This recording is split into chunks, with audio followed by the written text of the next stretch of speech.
Welcome to the Inner Peace Podcast. I'm your host, PJ Ferguson. I invite you to start by taking a deep, cleansing breath. As you exhale, release any tension or troubles you might have. For the next few minutes, be free of your cares and worries. Let peace and enlightenment fill your heart and mind. This is Inner Peace Podcast number 7. And I titled this one, Not Good Enough. I could have taken a more positive spin and talked about positive self-talk, but I thought sometimes I like to have fun. I like to be a little tongue-in-cheek.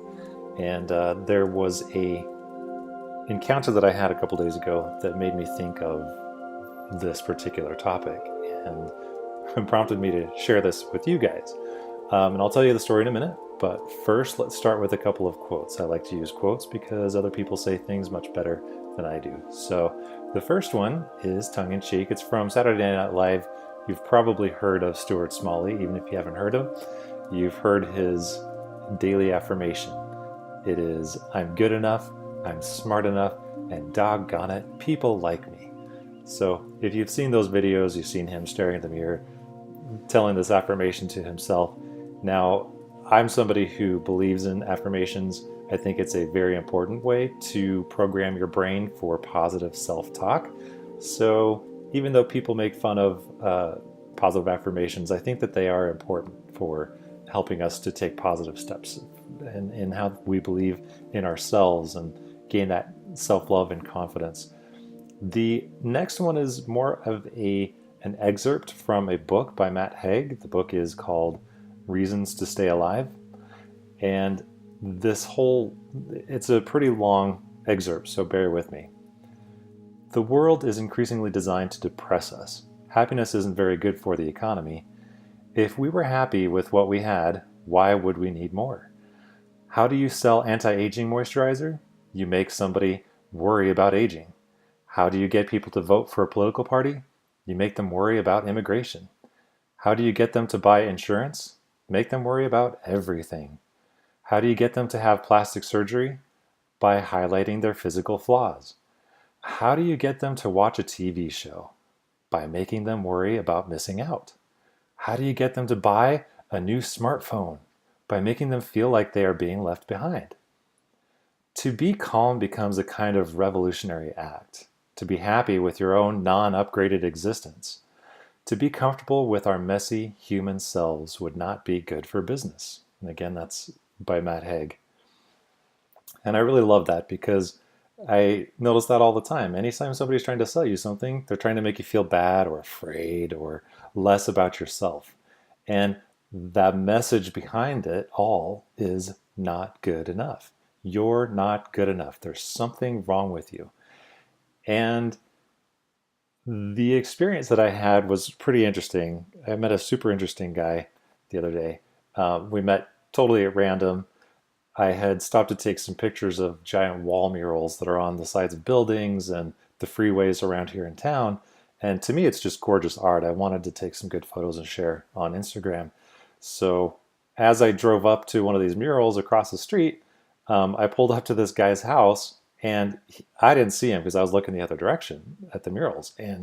But he saw me drive up and he had cased me out from top to bottom in an instant.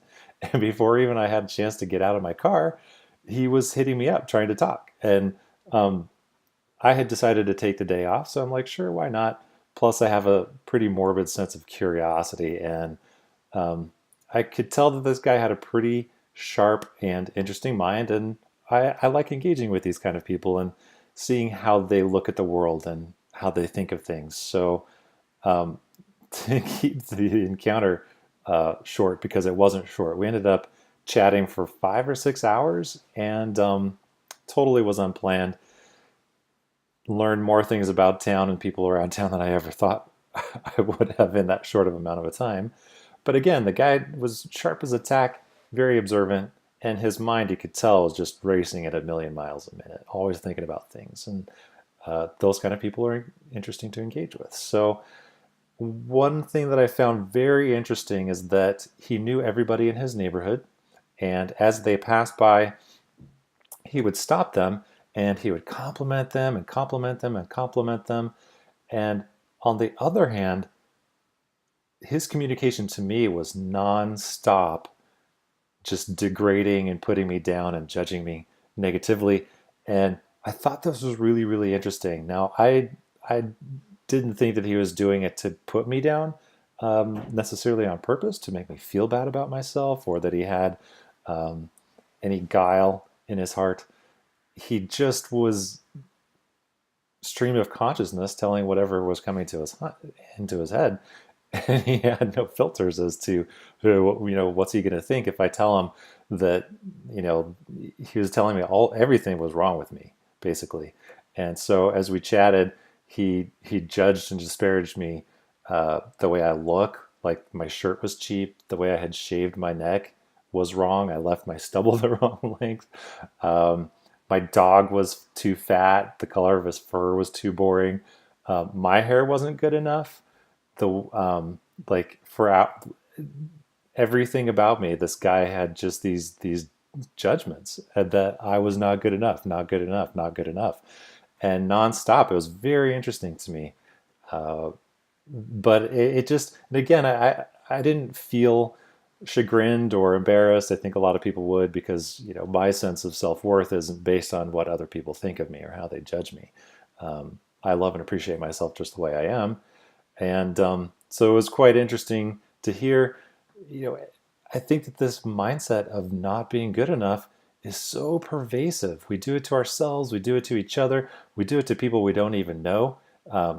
People will just sit there and nitpick somebody behind their back, and I hear that kind of stuff, and it's just like, I wonder, why the hell do you care how that person dresses or how they talk? Like, I guess another encounter that I had was this woman talking about how negative her best friend was. And I'm like, well, aren't you kind of negative if you're putting her down so much for being negative? Don't you see that just a little bit? You're judging her for not being good enough. And so I wanted to bring up this topic of not being good enough because it is, again, so pervasive.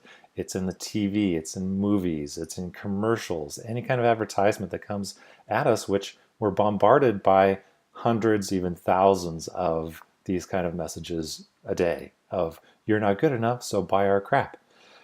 And it gets pretty obnoxious. I tend to shut those kinds of things away from out of my life as much as possible, just because it kind of tears at your energy. And I think it's better to create a space of positivity and love and peace for yourself. So, anyway, that was my little experience with this guy, and I thought, why not share this with you and give you some takeaways that might help you if you are somebody who might have difficult with negative self-talk, um, might be embarrassed to try positive affirmations or think that that's just for weird people like me.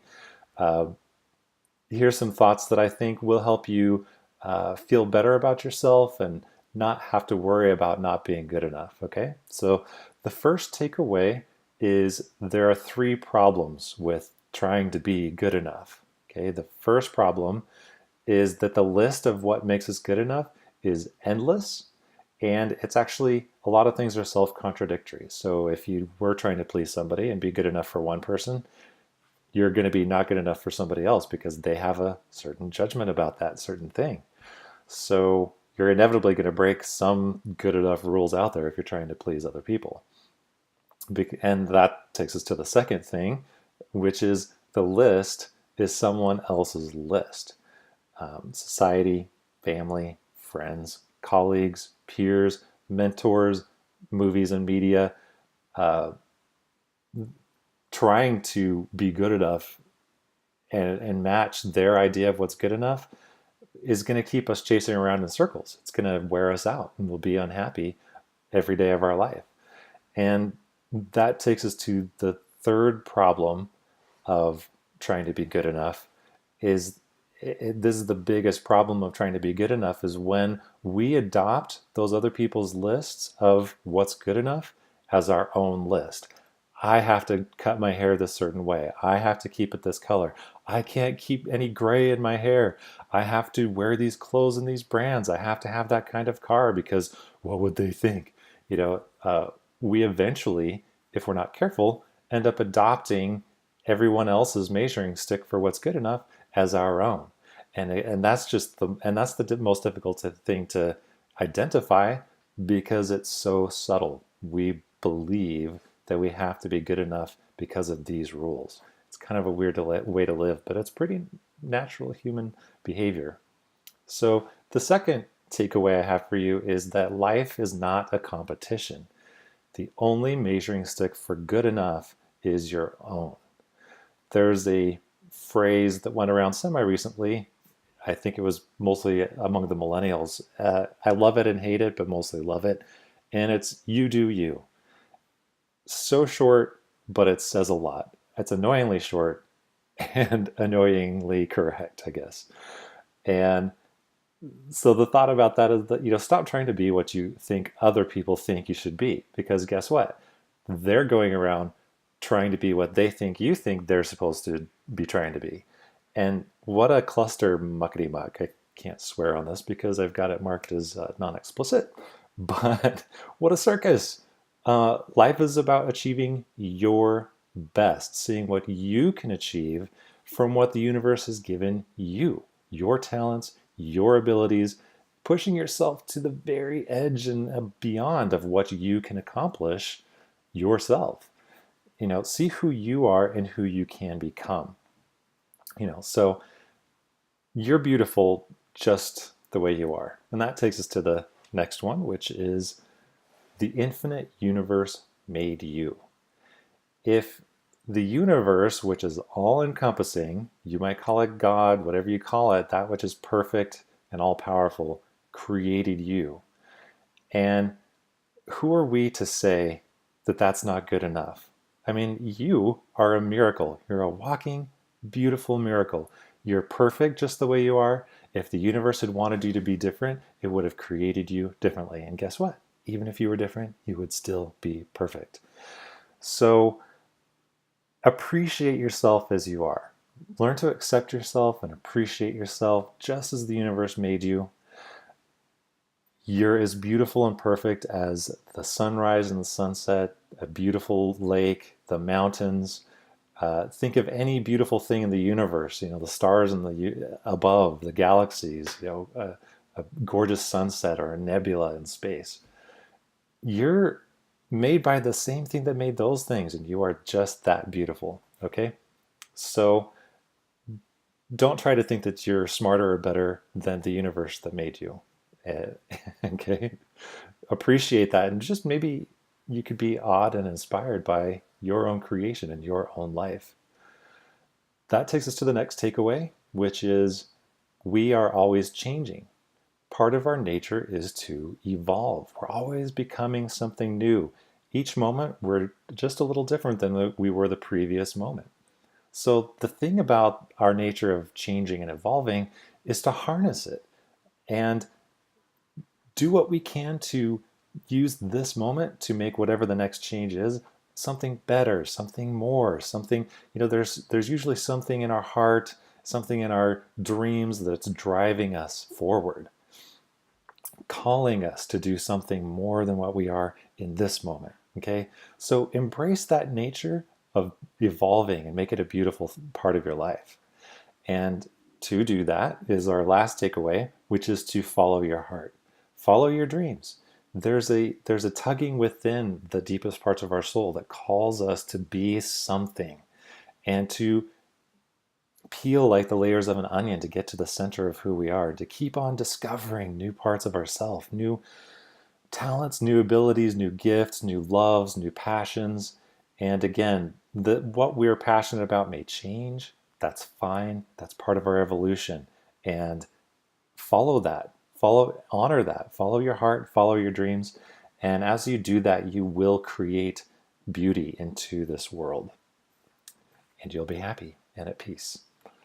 So just a couple homework ideas for you is to start a journal of thoughts and fears that pop up that say, I'm not good enough. I should be better. It might be your own mind chatter that goes on, negative self-talk that you have about yourself. And things that might trigger that self-talk is things other people say. Somebody might say something mean or derisive to you that triggers something that's like that in your heart that says, damn, and that's usually a fear or a demon that maybe they're right. And write those thoughts down, write those fears down, keep a little journal about what those thoughts are, and let that bring some awareness into your mind of some of the negative self-talk that's going on in your own mind. And you could do both of these. I actually encourage you to keep this negative thought journal for a month, because it might take a while for certain things to pop up before you have gotten a good amount of them to work with.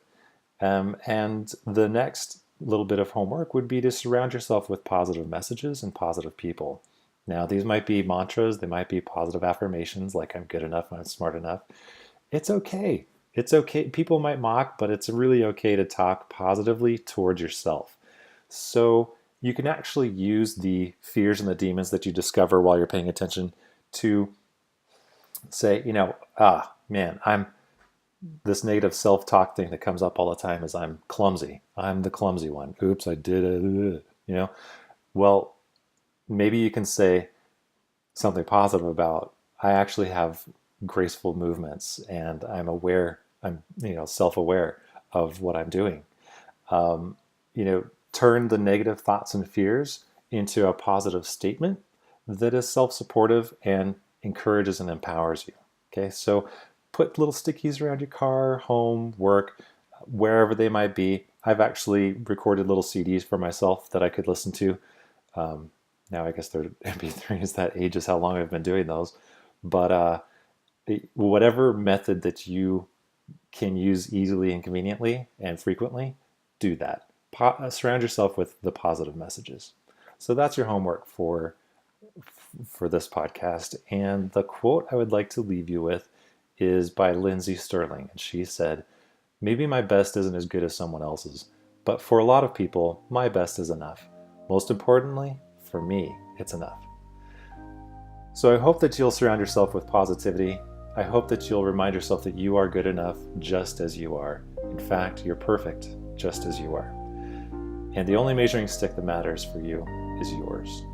This is PJ, wishing you peace, love, and joy, and I'll see you at the next Inner Peace podcast. PJ is an inner peace coach and author, and the founder of the Peace on Earth movement. If you would like to know more about the Peace on Earth movement, or would like personal coaching for increased peace, happiness, and inner freedom, learn more by visiting innerpeacepodcast.com.